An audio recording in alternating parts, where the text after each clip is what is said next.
O poder de grandes sonhos. Se você está na corrida por riqueza, deve ser incentivado pela seguinte verdade: o mundo em que vivemos exige novas ideias, jeitos novos de fazer as coisas, novos líderes, novas invenções e novos métodos, estilos, versões e variações de tudo o tempo todo. Por trás de toda essa demanda por coisas novas e melhores, tem uma qualidade que você deve ter para vencer.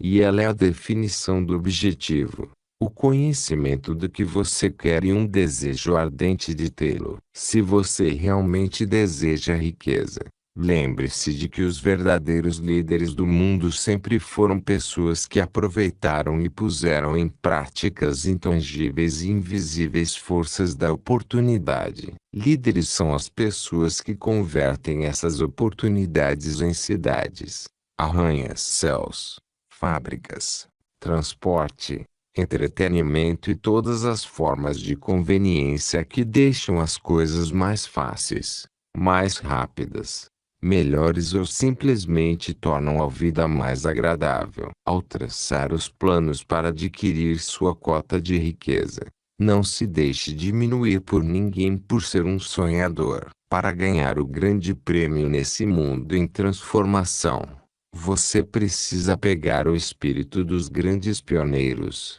cujos sonhos deram à civilização tudo o que ela tem de valor. É esse espírito que serve como sangue da vida do nosso país. Sua oportunidade é a minha para desenvolver e divulgar nossos talentos. Um desejo ardente de ser e fazer é o ponto de partida de onde o sonhador deve começar. Sonhos não nascem da indiferença, da preguiça ou da falta de ambição. Se o que você deseja fazer é certo e você acredita nisso, vá em frente e faça. Não se importe com o que eles dizem. Caso sofra uma derrota temporária, eles não sabem que cada fracasso traz consigo a semente de um sucesso equivalente. Marconi sonhou com um sistema para enviar o som de um lugar a outro sem uso de cabos. Você pode se interessar em saber que amigos de Marconi o levaram sob custódia para ser examinado em um hospital psiquiátrico quando anunciou que havia descoberto um princípio pelo qual podia enviar mensagens pelo ar.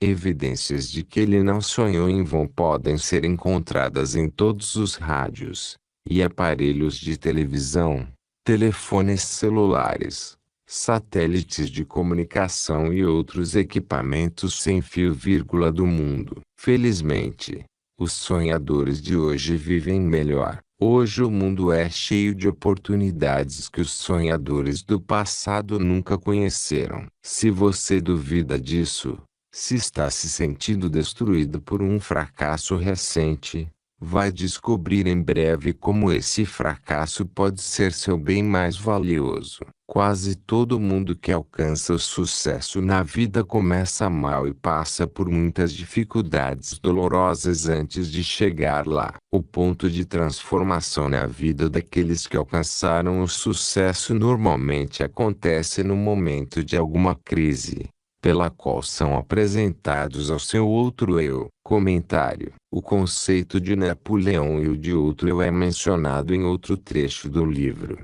mas ele não se estende nos comentários. A seguinte elaboração é extraída de seus textos posteriores. Você tem pensado apenas em suas perdas, em mais nada. Quanto mais se concentra nelas, mais atrai outras perdas. Pare de pensar nelas e decida se beneficiar de sua experiência. Sejam quais forem os obstáculos pessoais que enfrentar, comece conhecendo um lado de sua personalidade que não reconhece obstáculos, que não reconhece derrotas. Cultive uma amizade com outro você, de forma que, o que quer que esteja fazendo, Você permanece aliado a alguém que compartilha dos seus objetivos. Toda a filosofia e conselhos sobre convencer outras pessoas vai ser muito mais útil se você praticar consigo. Sidney Porter descobriu o gênio adormecido dentro de seu cérebro só depois de ter enfrentado o grande infortúnio. Ele foi condenado por fraude e preso em Columbus, Ohio.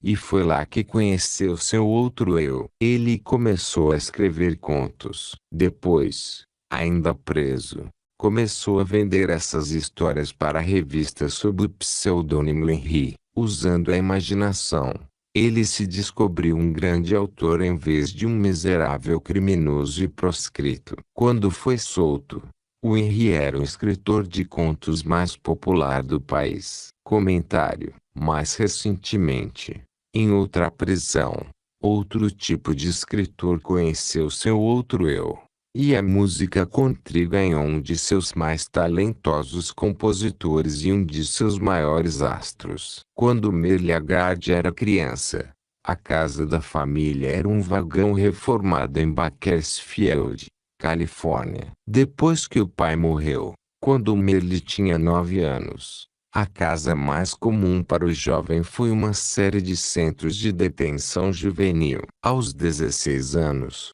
ele abandonou a escola, e, durante os 4 anos seguintes, a única marca que Merle Haggard deixou no mundo foi uma ficha policial extensa por roubo de carros, assaltos e cheques falsificados. Aos 20 anos, ele cumpria pena em San Quentin e ganhava fama de vigarista incorrigível. Então ele conheceu seu outro eu, inspirado por um show que Johnny Cash fez para os detentos e também por conversas com homens que estavam no corredor da morte durante um tempo que passou na solitária.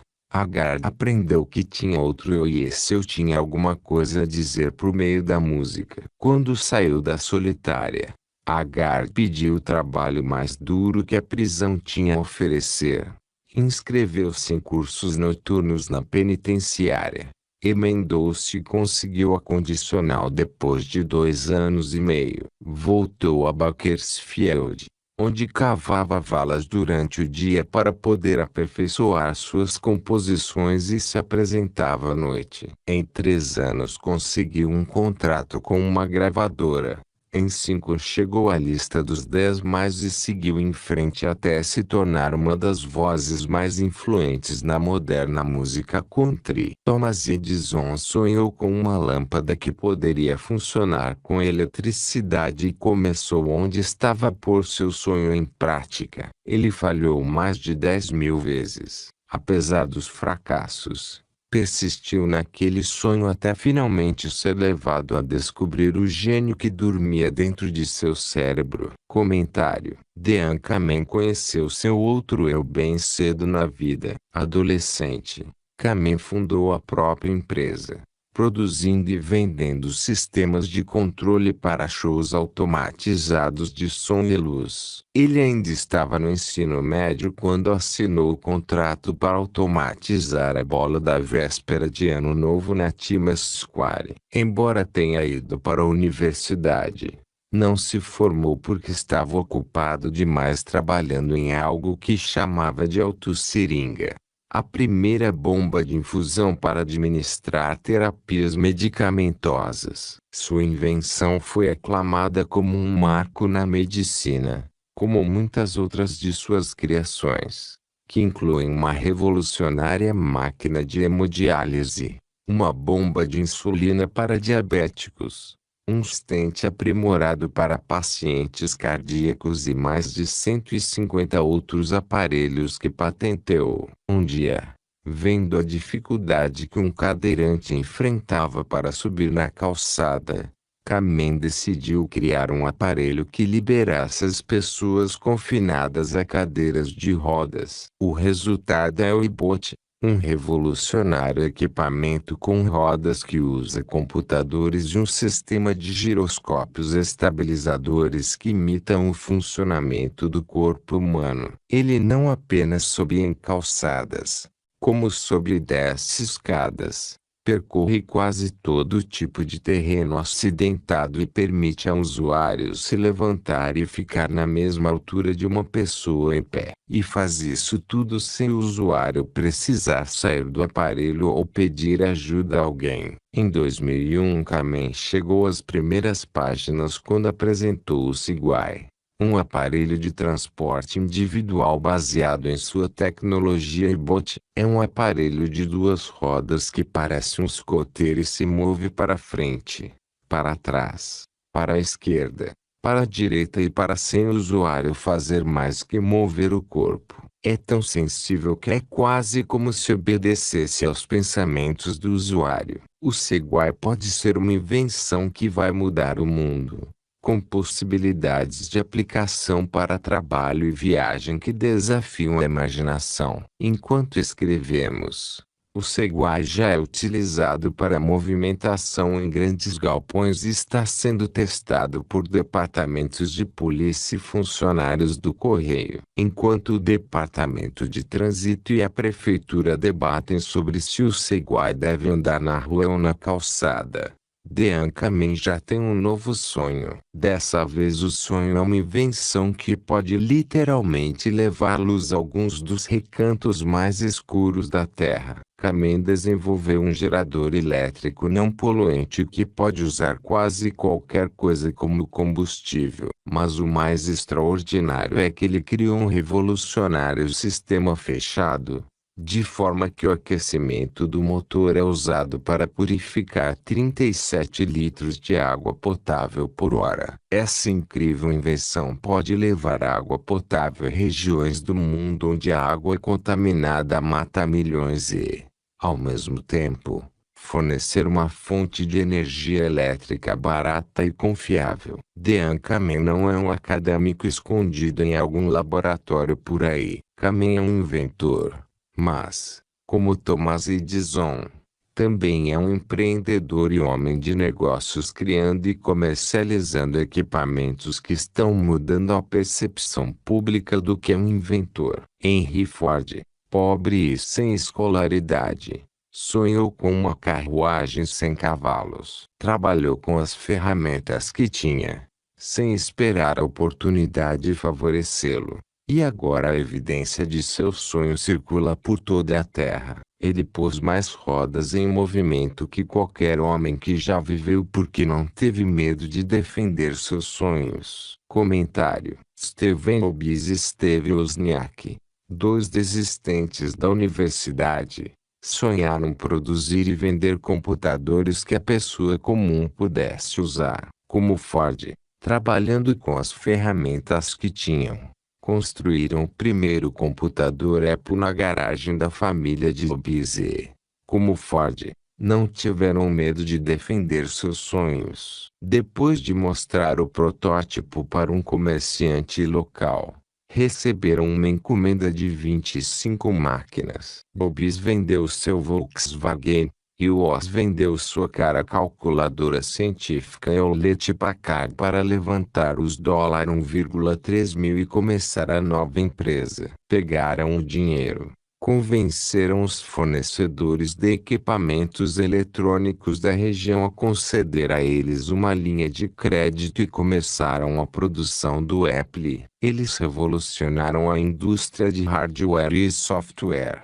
Lançado em 1976 pelo preço de $666, o Apple primeiro rendeu a eles os $774 mil. 2 anos mais tarde apresentaram o Apple II, que rendeu os $140 milhões nos 3 anos seguintes. Em 1980, a Apple se tornou uma empresa de capital aberto, com o valor de mercado de $1,2 bilhão depois do primeiro dia de negociações. Wozniak deixou a empresa em 1981, mas Hobbes trabalhou no desenvolvimento do Macintosh em 1984. Em 1985, Hobbes também saiu, mas em 1998 retornou à Apple para revitalizar a empresa em decadência com a criação dos computadores e Mac.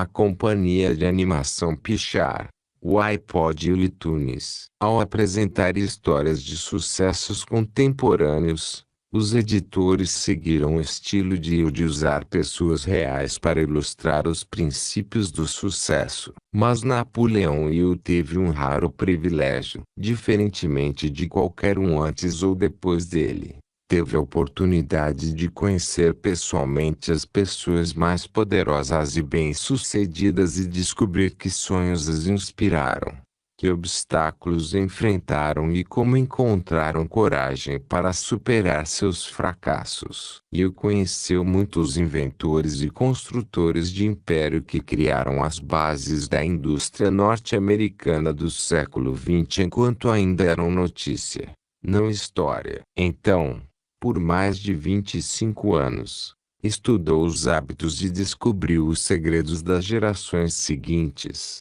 as que construíram sobre as bases, forjaram novas indústrias, criaram novos sistemas e sonharam novos sonhos. Somente por ter tido esse acesso sem precedentes por tão longo período Will foi capaz de comparar, contrastar, analisar e então formular uma filosofia de realização baseada nas histórias reais de pessoas reais que usaram essas técnicas para criar seu sucesso. Quem pensa enriquece revolucionou a literatura de autoajuda e até hoje é a régua que mede toda a literatura motivacional. Seu sucesso também ajudou a criar o mercado para os milhares de biografias de negócios que contam com detalhes como sonhos nasceram, planos foram feitos, frustrações foram encaradas e triunfos foram alcançados em cada setor dos negócios modernos. E por essa riqueza de informação estar agora disponível com um pouco mais que um clique do mouse,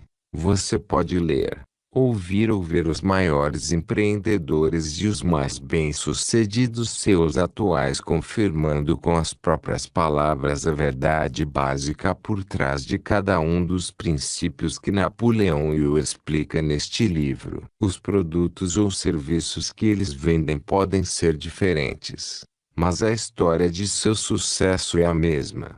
Sonhos seguidos de fracassos, seguidos de lições aprendidas.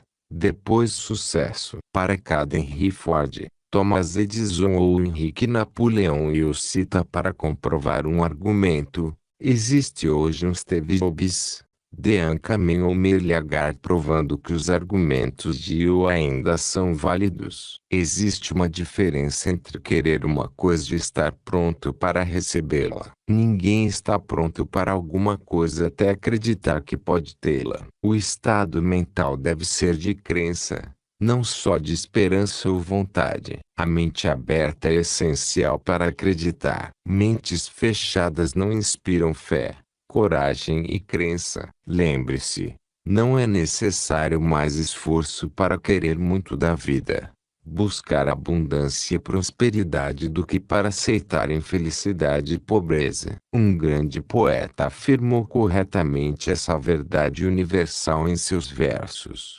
Barganhei com a vida por 1 centavo, e a vida não quis me pagar mais. Por mais que eu implorasse à noite quando contei meu ganho escasso. Porque a vida é um patrão justo. Ela dá o que você pede, mas, depois que você fixou o salário, tem que enfrentar a tarefa. Trabalhei por um salário baixo, só para aprender, desanimado, que qualquer salário que tivesse pedido à vida, a vida teria pago de bom grado.